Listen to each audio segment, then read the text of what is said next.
ಅಂತೇಷು ರೇಮಿರೇ ಧೀರಾ ನತೇ ಮಧ್ಯೇಶು ರೇಮಿರೆ. ಶ್ರೀಮಠ್ ಟೀಕಾಕೃತ್ಪಾದರು ಶ್ರೀಮನ್ಮಾತಾ ಪಿತೃಮುಖಜನೇ ಬಾಂಧವೇ ವರ್ತಮಾನೆ.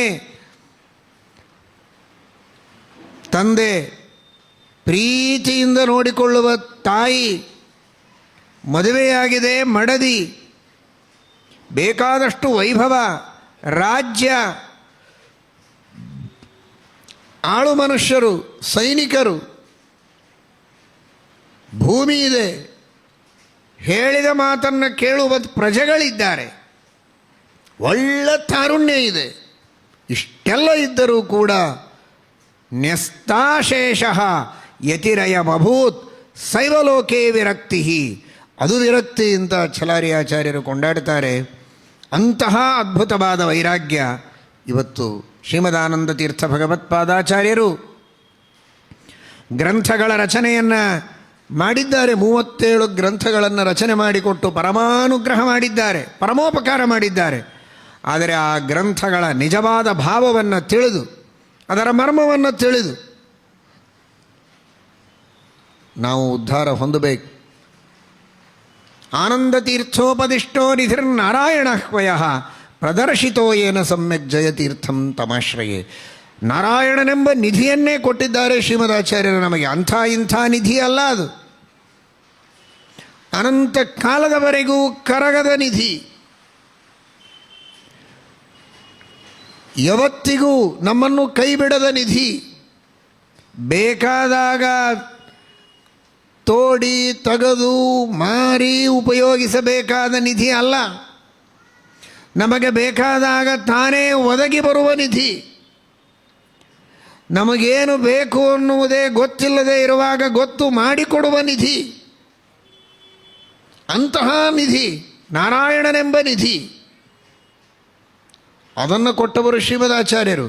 ಆದರೆ ಆ ನಿಧಿ ಗಂಭೀರವಾಗಿ ಗಹನವಾಗಿ ಶ್ರೀಮದಾಚಾರ್ಯರು ಮಾಡಿದ ಉಪದೇಶವನ್ನು ಪಾಮರರು ಅರ್ಥ ಮಾಡಿಕೊಳ್ಳದೆ ನಾವೆಲ್ಲ ಕಂಗಾಲಾಗುವ ಪ್ರಸಂಗ ಶ್ರೀಮಠ್ ಟೀಕಾಕೃತ್ಪಾದರು ಅವತಾರ ಮಾಡಿದರು.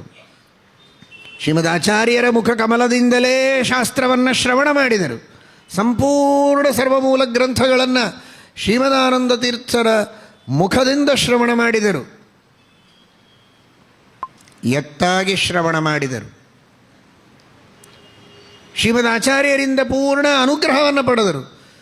ಏನು ಗ್ರಂಥಗಳು, ನೀವು ಮಾಡುವ ಪ್ರವಚನ, ನೀವು ಮಾಡುವ ಉಪದೇಶ ಅಂದರೆ ಒಂದು ವಾಕ್ಯ ಇರುತ್ತದೆ, ಅದಕ್ಕೆ ಎಷ್ಟೋ ಗಂಟೆಗಳಲ್ಲ, ಎಷ್ಟೋ ದಿನಗಳಲ್ಲ, ತಿಂಗಳುಗಟ್ಟಲೆ ವ್ಯಾಖ್ಯಾನವನ್ನು ಮಾಡ್ತೀರಿ ವೇದಗಳಿಗೆ, ಇತಿಹಾಸ ಪುರಾಣಗಳಿಗೆ. ಇಂಥ ಅತ್ಯದ್ಭುತವಾದ ನಿಮ್ಮ ಪಾಠ ಪ್ರವಚನದ ಈ ಮಹಾವೈಭವ, ಸರ್ವಜ್ಞ ಶಿಖಾಮಣಿಗಳಾಗಿ ನೀವು ಮಾಡುವಂತಹ ಉಪದೇಶ, ಇದನ್ನು ನೆನಪಿನಲ್ಲಿಟ್ಟುಕೊಂಡು ಉಳಿಸಿಕೊಂಡು ಮುಂದೆ ಇದನ್ನೆಲ್ಲರೂ ಬಳಸಿಕೊಳ್ಳುವ ರೀತಿಯಲ್ಲಿ ಹೇಗೆ ನಾವು ಅದನ್ನು ರಕ್ಷಣೆ ಮಾಡಬೇಕು, ಯಾರಿದಕ್ಕೆ ಟೀಕೆಯನ್ನು ಬರೆಯುವವರು, ಈ ಎಲ್ಲ ಭಾವವನ್ನು ಬಿಚ್ಚಿಡುವವರು ಯಾರು ಅಂತ ಕೇಳಿದಾಗ ಶ್ರೀಮದಾನಂದ ತೀರ್ಥ ಭಗವತ್ಪಾದಾಚಾರ್ಯರು ನನಗೆ ಅತ್ಯಂತ ಸಮ್ಮತವಾದ ರೀತಿಯಲ್ಲಿ ವ್ಯಾಖ್ಯಾನ ಮಾಡುವ ಟೀಕಾಕಾರರು ಅಂದರೆ ವ್ಯಾಖ್ಯಾಸ್ಯ ತೇಷ ಗೋರಾಟ್, ಇವರೇ ವ್ಯಾಖ್ಯಾನ ಮಾಡುವವರು. ಆಶ್ಚರ್ಯವಾಗಿದೆ ಜನರಿಗೆ. ಮಹಾಮಹಾಜ್ಞಾನಿಗಳು, ಮೇಧಾವಿ ಮೂರ್ಧನ್ಯರು ಎಲ್ಲರಿರುವಾಗ ಅವರ್ಯಾರೂ ಸಾಧಾರಣರಲ್ಲ. ಆ ಸಂದರ್ಭದಲ್ಲಿ ವ್ಯಾಖ್ಯಾಸ್ಯತ್ತೇಷ ಘೋರಾಟ್ ಅಂತ ಹೇಳಬೇಕಾಗಿದ್ದರೆ ಏನು ಅದ್ಭುತ ಅದು. ಅಂತಹ ಶ್ರೀಮದಾಚಾರ್ಯರ ವಚನ,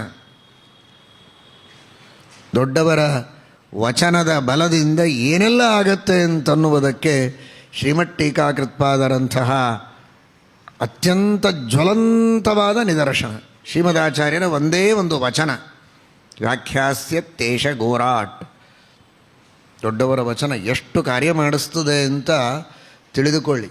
ಬೇಕಾದಷ್ಟು ಕಥೆಗಳನ್ನು ನೀವು ಇತಿಹಾಸದಲ್ಲಿ ಪುರಾಣಗಳಲ್ಲಿ ಕೇಳಿರ್ತೀರಿ, ಅನೇಕ ಮಹನೀಯರ ಚರಿತ್ರೆಯಲ್ಲಿಯೂ ಕೇಳಿರ್ತೀರಿ.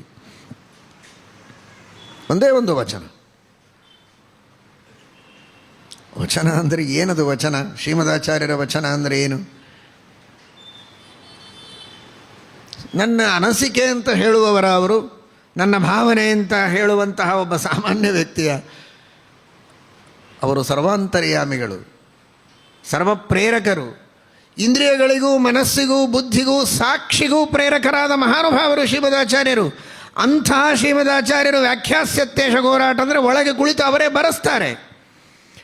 ಟೀಕಾಕೃತ್ಪಾದರ ಬುದ್ಧಿಗೂ ಜ್ಞಾನಕ್ಕೂ ಅವರ ಜ್ಞಾನ ಸಾಧನವಾದ ಮನಸ್ಸಿಗೂ ಸಾಕ್ಷಿಗೂ ಪ್ರೇರಕರಾಗಿ ನಿಂತು ತಮ್ಮ ಎಲ್ಲ ಅಭಿಪ್ರಾಯಗಳನ್ನು ಅವರ ಮನಸ್ಸಿನಲ್ಲಿ ಗೋಚರವಾಗುವಂತೆ ಮಾಡಿ ಮನಸ್ಸಿಗೆ ಬಂದದ್ದೆಲ್ಲ ಅವರ ಕೈಯಿಂದ ಗ್ರಂಥದಲ್ಲಿ ಮೂಡುವಂತೆ ಮಾಡುವ ಆ ಸರಸ್ವತೀಪತಿಗಳು ಭಾರತೀಪತಿಗಳು ಶ್ರೀಮದಾಚಾರ್ಯರು ವ್ಯಾಖ್ಯಾಸ್ಯತ್ಯೇಷ ಘೋರಾಟ್ ಅಂತ ಒಂದು ಮಾತನ್ನು ಹೇಳಬೇಕಾಗಿದ್ದರೆ ಅದರ ಹಿಂದೆ ಅಂಥ ಮಹಾ ತಪಸ್ಸಿದೆ, ಅಂತಹ ಮಹಾ ಅನುಗ್ರಹ ಇದೆ. ವೃಷಭ ಅಂತನಲಿಲ್ಲ, ಘೋರಾಟ್ ಅಂತ. ಆ ವಾಂಗ್ಮಯ ಸಾಮ್ರಾಜ್ಯಕ್ಕೇನೆ ಇವರು ರಾಜರು ಅನ್ನುವ ಅರ್ಥದಲ್ಲಿ ವೃಷಭ ಅಂತನದೇ ವ್ಯಾಖ್ಯಾಸ್ಯತ್ಯೇಷ ಘೋರಾಟ್. ಗೋ ಅನ್ನುವ ಶಬ್ದಕ್ಕೆ ವಾಕ್ ಅಂತ ಅರ್ಥ ಇದೆ.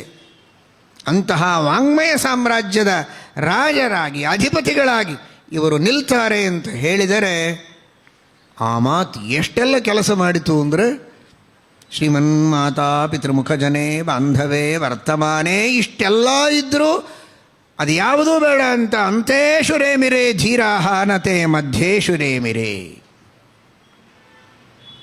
ಅಂತೆ